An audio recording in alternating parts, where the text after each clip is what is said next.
A veces sentimos que son muchos, a veces pocos, otras agradecemos su ayuda, ya sea por indicarnos la ubicación de algo o por su compañía.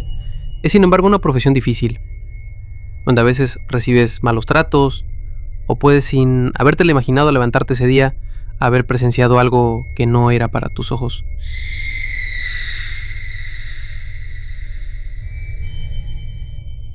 Un guardia de seguridad protege personas y propiedades dentro de un área específica.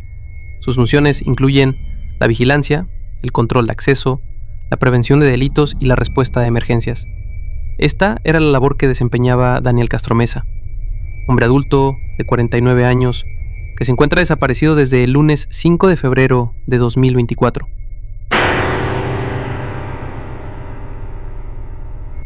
Daniel Castromesa, originario de Talca, sector norte en la región del Maule, proveniente de una familia humilde pero trabajadora, creció en un entorno lleno de amor y marcado por un profundo sentido de la responsabilidad. Son estos valores que se veían reflejados en su trabajo día a día como guardia de seguridad en una universidad.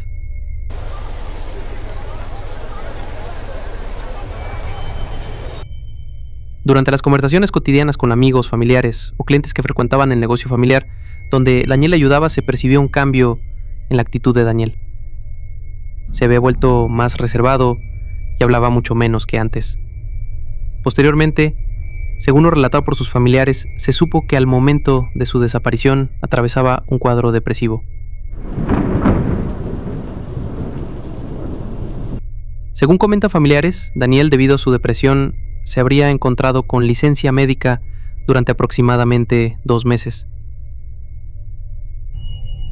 Esto es grave, sabiendo que la depresión se puede manifestar a través de una variedad de síntomas emocionales, físicos y conductuales que afectan significativamente la vida diaria de una persona.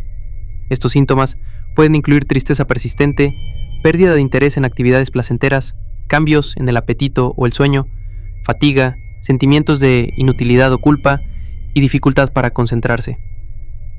La depresión en el trabajo puede afectar significativamente el desempeño y la calidad de vida de un empleado. Es importante reconocer los síntomas y buscar ayuda profesional si es necesario. Las empresas también pueden desempeñar un papel crucial en la creación de un entorno de apoyo y la promoción de la salud mental de sus empleados.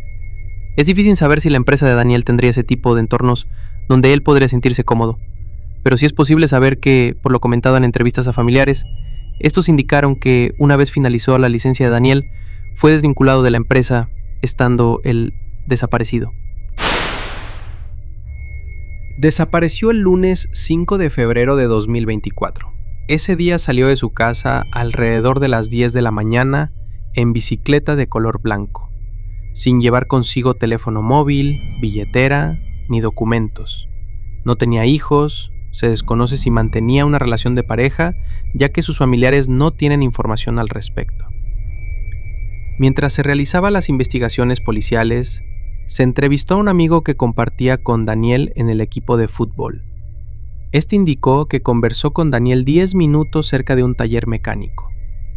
Lo curioso de esta conversación es que, según indica su amigo, él se encontraba de espalda y fue Daniel quien se acercó a él para conversar. Luego a esto, unos 30 minutos a 1 hora, no se tiene certeza de esto, en un paso peatonal de la línea férrea, se encontró con un compañero de trabajo y fue nuevamente Daniel quien saludó primero, pero esta vez no se detuvo. Este hecho llamó la atención de su compañero de trabajo, ya que, como mencionamos, Daniel se encontraba con licencia médica y no se habrían visto durante meses, lo cual causa dudas debido a que, si no se habían visto durante meses, ¿por qué Daniel no se detuvo para conversar con su compañero de trabajo? Posterior a esto, no se tiene mayor información del paradero de Daniel, haciendo de estas 2 personas las últimas en tener contacto con él. Si estás disfrutando de este contenido, no olvides dejar tu like y suscribirte. También puedes ayudarnos mucho dejando algún comentario o recomendando nuestro canal con tus amigos. En la imagen podemos ver la ruta que Daniel habría seguido el día de su desaparición, desde su hogar al taller mecánico, donde habría conversado con su amigo del club de fútbol. Serían aproximadamente 6 kilómetros. Luego se dirigiría en dirección al paso peatonal de la línea férrea, donde se encontró con su compañero de trabajo. Paso peatonal que al cruzarlo, Daniel ya no se sabría más de él. La familia realizó su denuncia e inmediatamente se percataron de su ausencia en Carabineros. Luego de esto, el caso fue encargado a PDI, específicamente la Brigada de Homicidios, la cual es la unidad especializada en casos de presunta desgracia. Estos se hicieron presente en el domicilio de Daniel 8 días después. Algunas pericias fueron encargadas a Carabineros, como el análisis del celular que utilizaba, el cual, según indica su madre con quien vivía Daniel. El celular fue levantado como evidencia al menos una semana después de haberse realizado la denuncia por presunta desgracia. Si analizamos correctamente, el día 5 de febrero se realizó la denuncia y, según comentan familiares, 8 días después, aproximadamente, se presentó la policía a realizar pericias. Es decir, el 12 o 13 de febrero se comenzaron con las investigaciones aproximadamente. Sabiendo esto, es inevitable preguntarnos, ¿qué provocó este retraso? ¿Se habrán eliminado grabaciones cruciales o perdido testigos claves? Debemos mencionar que, independiente de los posibles problemas de administración o gestión de personal en las policías de distintos países durante un caso de extravío de personas, es sumamente importante comenzar con las labores de búsqueda lo antes posible, debido a que las investigaciones demuestran que cuanto antes se inicie la búsqueda, mayores son las posibilidades de encontrar a la persona desaparecida con vida, especialmente dentro de las primeras 24 a 48 horas. En las primeras etapas, es más probable obtener información valiosa de testigos, familiares y amigos, así como de lugares frecuentados por la persona desaparecida.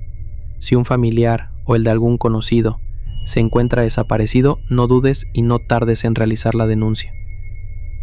En el caso de Daniel, podemos barajar distintas hipótesis, ya que debemos tener en consideración la depresión.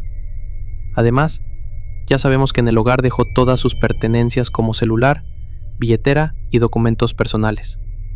Otra información importante es saber que en su cuenta bancaria contaba con 1 millón de pesos disponibles.